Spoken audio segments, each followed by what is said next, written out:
వ్రతశాల ఇది నా యేసు నివసించశాల. దేవునికి స్తోత్రములు కలుగునుగాక, దేవునికి మహిమ కలుగునుగాక. సర్వశక్తిమంతుడైనటువంటి దేవాతి దేవుని యొక్క కృప కాపుదల సర్వాధికారి మనందరికీ సర్వసమృద్ధిగా అనుగ్రహించాడు ప్రియులారా. అందుకై దేవదేవుని స్తుతిస్తూ ఉన్నాను. ఈ శుభదినాన సర్వాధికారి మనకిచ్చినటువంటి శ్రేష్టమైనటువంటి వాక్ను చదువుకుందాం. పరిశుద్ధ గ్రంథంలో నుండి 2 కొరింథీయులకు రాసిన పత్రిక 5వ అధ్యాయం 17వ వచనాన్ని చదువుకుందాం. కాగా ఎవడైనను క్రీస్తునందున్న ఎడల వాడు నూతన సృష్టి, పాతవి గతించెను, ఇదిగో క్రొత్తవాయెను. దేవుడి శ్రేష్టమైన మాటలు దీవించి ఆశీర్వదించునుగాక. సర్వాధికారి శుభదినాన మనకిస్తున్నటువంటి శ్రేష్టమైన మాట ఏంటంటే, క్రీస్తునందున్న ఎడల వాడు నూతన సృష్టి అంటున్నాడు.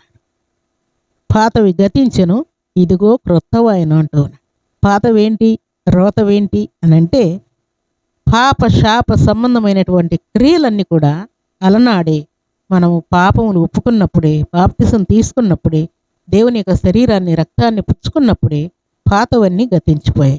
అయితే దేవుడు అంటున్నటువంటి మాట ఏంటంటే, ఎవడైనా క్రీస్తునందున్న ఎడల వాడు నూతన సృష్టి. ఎప్పుడూ నూతన సృష్టి. ప్రతిరోజు కూడా ఒక నూతనమైనటువంటి కృప చేత, ఒక నూతనమైనటువంటి ఆశీర్వాదం చేత, ఒక నూతనమైనటువంటి దేవుని యొక్క సంకల్పం ప్రకారం విశ్వాసి జీవిస్తూ ఉంటాడు. అయితే పాతవి గతించిన, ఇదిగో క్రొత్తవాయెను. క్రొత్త సంవత్సరంలోనికి దేవుడు ప్రవేశపెట్టి కృపనిచ్చాడు. సంవత్సరం క్రొత్తది, కానీ మన జీవితాలు కూడా క్రొత్తగా ఉండాలని దేవుడు కోరుకుంటున్నాడు. నూతన సంవత్సరంలో మనం నూతనమైనటువంటి వాగ్దానం తీసుకుంటాం. వాగ్దానం తీసుకున్నప్పుడు, దేవా ఈ వాగ్దానం నా జీవితంలో నెరవేర్చని మనం ప్రార్థన చేస్తాం. ప్రభువా ఇక మీదట ఇలాగ నేను ప్రార్థన చేస్తాను, ఇలాగ ఉపవాసం ఉంటాను, ఇలాగ నీ మాట ప్రకారం జీవిస్తాను, నీ సేవలో ఉంటాను, నీ మాట కోసం నేను తీర్మానం చేసుకొని పాపానికి, లోకానికి, సాతానికి చోటు ఇవ్వకుండా జీవిస్తాను అని దేవుని ఎదుట మనం అనేకమైన తీర్మానాలు చేసి ఉంటాం ప్రియులారా. అయితే అవన్నీ కూడా గతించిపోయి, వాగ్దానాలన్నీ మర్చిపోయి, దేవుని ఎదుట చేసినటువంటి శ్రేష్టమైనటువంటి వాగ్దానాలన్నీ కూడా మనం మర్చిపోతే మనం పాత వాటితో, రోత వాటితో కలిసి ఉన్నట్టే ప్రియులారా. అయితే దేవుడు అంటున్నాడు, నిజంగా నువ్వు క్రీస్తునందు ఉంటే నువ్వు నూతన సృష్టిగానే ఉంటావు. క్రీస్తునందు నువ్వు లేకపోతే నువ్వు ఇంకా పాత రోత జీవితంలో ఉన్నట్టు లెక్క.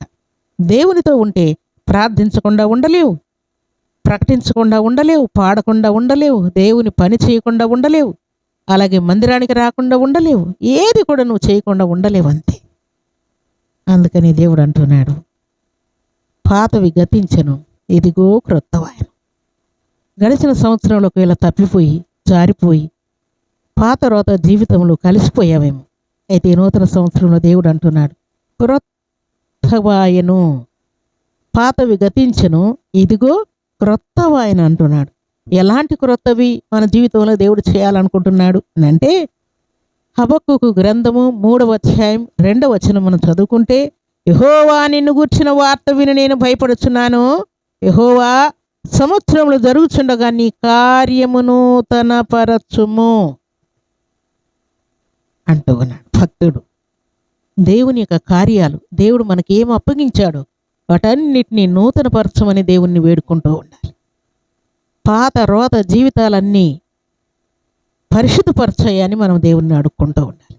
దేవుడు మన కోసం ఏ నూతనమైన కార్యాలు చేయాలనుకుంటున్నాడో, అది విద్య అయినా, బుద్ధి అయినా, ఉద్యోగమైనా, బిజినెస్ అయినా, ఆరోగ్య విషయమైనా, పైరు పంటలైనా, పశువులైనా, దేవుని మందిరంలో చేయు పరిచర్య అయినా, ఏదైనా సరే, ఏది నీ ద్వారా దేవుడు నూతనపరచాలనుకుంటున్నాడో దానిని చేయనట్లుగా మనం దేవుని ఎదుట హృదయపూర్వకంగా, దేవా సంవత్సరంలో జరుగుతూ ఉన్నాయి, నన్ను నూతనపరచు, నా హృదయాన్ని నూతనపరచు, నా కోసం నువ్వు సిద్ధపరిచినటువంటి సంకల్పాలన్నింటినీ నూతనపరచని మనం దేవుని ఎదుట వేడుకొనవలసి ఉన్నది ప్రియులారా.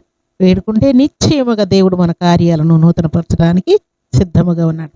అందుకే అలనాడు సౌలు సమూయేలు ఎదురుకు రాకమునుపు దేవుడు ఆయనతో మాట్లాడి చాలా సంగతులు తెలియజేసి, ఇదిగో ఈ త్రోవలో నువ్వు వెళ్తూ ఉంటే నీ క్రొత్త మనసు వస్తుంది, క్రొత్త వ్యక్తులు నీకు ఎదురవుతారు, వారు కొన్ని అర్పణలు నీకు ఇస్తారు, నీ మనస్సు అంతా మార్చబడుతుంది, అనేకమైనటువంటి క్రొత్త సంగతులను నేర్చుకుంటావని దేవుడు ఆయన ప్రవక్త ద్వారా మాట్లాడినప్పుడు త్రోవలో ఆయన వెలుచూ ఉండగానే ఈ సంగతులన్నీ కూడా సౌలు జీవితంలో దేవుడు నెరవేరుస్తాడు ప్రియులారా.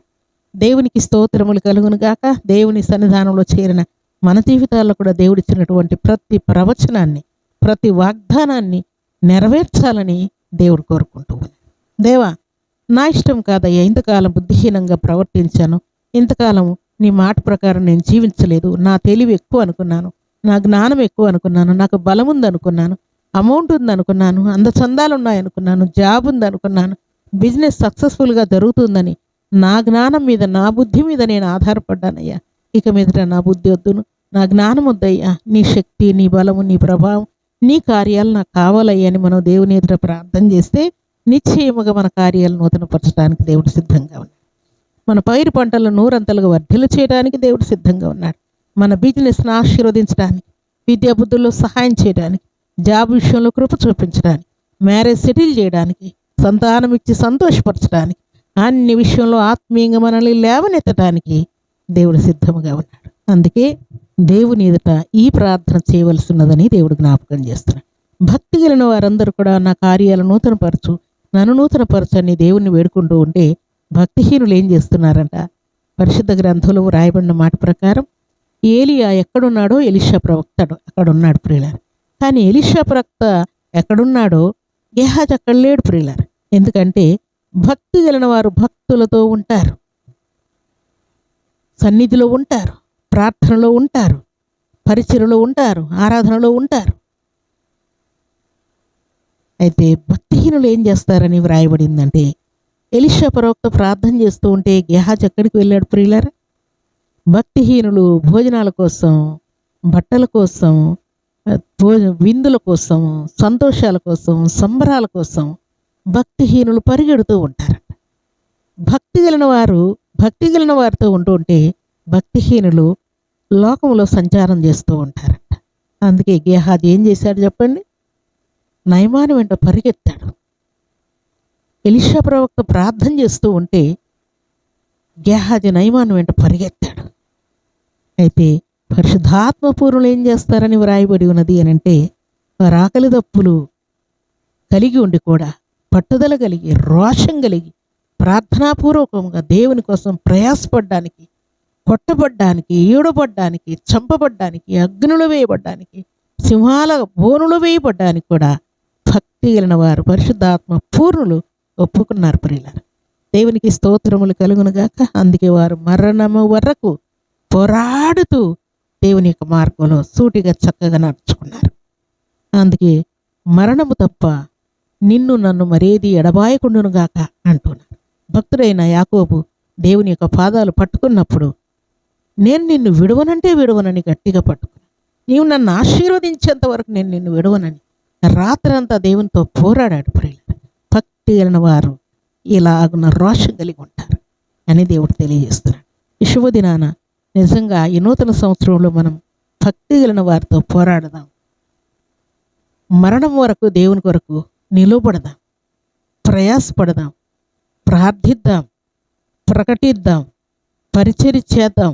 దేవుడు మనకు అప్పగించినటువంటి దానిని కొనసాగించుటకు, దేవా నేను తప్పిపోయిన ప్రతి విషయంలో కూడా, జారిపోయిన ప్రతి విషయంలో కూడా నన్ను క్షమించి, నీ కరుణ, నీ కటాక్షం, నీ శక్తి, నీ బలము, నీ ప్రభావం నాకు అనుగ్రహించి ఈ నూతన సంవత్సరంలో నా ద్వారా నూతనమైన కార్యాలు జరిగించయ్యని మనం దేవుని ఎదుట ప్రార్థన చేస్తే అన్ని విషయాల్లో మనం నూతనపరచడానికి, దీవించడానికి, ఆశీర్వదించడానికి దేవుడు సిద్ధంగా ఉన్నాడు. అలాంటి కృపా భాగ్యం సర్వాధికారి సమృద్ధిగా మనందరికీ అనుగ్రహించి ఆయన మేలుల చేత మనల్ని తృప్తిపరిచి ఆశీర్వదించునుగాక. ఆమేన్. ప్రార్థన చేసుకుందాం. భూమి ఆకాశములను కలుగు చేసిన మా తండ్రి, కృతజ్ఞతలయ్యా. ఈ శుభదినాన పరిశుద్ధమైన మీ సన్నిధానంలో చేరిన మమ్మల్ని మీరు జ్ఞాపకం చేసుకొని మీరు ఇచ్చిన శ్రేష్టమైన వాక్కులను బట్టి కీర్తిస్తున్నాను తండ్రి. మీకు స్తోత్రాలు. నిజముగా మీరు ఇచ్చిన మాట ప్రకారం పాతవి గతించను, ఇదిగో క్రొత్తవాయనని మీరు మాట్లాడారు. మీకు స్తోత్రం. నిజముగా సంవత్సరంలో జరుగుతుండగా మా కార్యాలను నూతనపరిచే దేవుడు మీరే దేవా. మమ్మల్ని దీవించే దేవుడు మీరే, స్వస్థపరిచే దేవుడు మీరే. ఎన్నో ఇరుకులు, ఇబ్బందులు ఎన్ని వచ్చినా కూడా వాటన్నిటిలోని తప్పించి, కాపాడి, కనికరించి కృప చూపించే దేవుడు మీరే దేవా. మీకు స్తోత్రాలు. మీ కరుణా కటాక్షం సమృద్ధిగా మా అందరికి అనుగ్రహించి ఈ నూతన సంవత్సరంలో నూతనమైన కార్యాలతో మమ్మల్ని అందరినీ తృప్తిపరుస్తూ తండ్రి ప్రతి విధమైన అపవాది క్రియలన్నీ కాల్చివేసి ప్రతి బిడ్డను కూడా మీరు లేవనెత్తి పురికొలిపి మీ కొరకు సాక్షులుగా నిలబెట్టి స్థిరపరచు బలపరచమని ప్రార్థిస్తూ ఈ నూతన సంవత్సరంలో నా తండ్రి ఈ దినం బర్త్డేలు మ్యారేజ్ డేలు జరుపుకున్న బిడ్డలకును దీవెన ఆశీర్వాదం శుభం దయచేయమని వారి ప్రయాణాల్లో తోడించమని ఎగ్జామ్లో కృపనివ్వమని జాబ్ కోసం తండ్రి ప్రయాసపడుతున్న బిడ్డల హృదయాలను ప్రాణము తెప్పరిలు చేయమని ప్రార్థిస్తూ మీ కృపగల హస్తములకు బిడ్డలందరినీ అప్పగించుకుంటూ ఉదయకాల దీవెనల ఆశీర్వాదం ప్రతి బిడ్డకు అనుగ్రహించి మేలుతో తృప్తిపరచమని యేసు పరిశుద్ధమైన నామమున స్తుతించి ప్రార్థించని వేడుకుంటున్నాము తండ్రి ఆమేన్.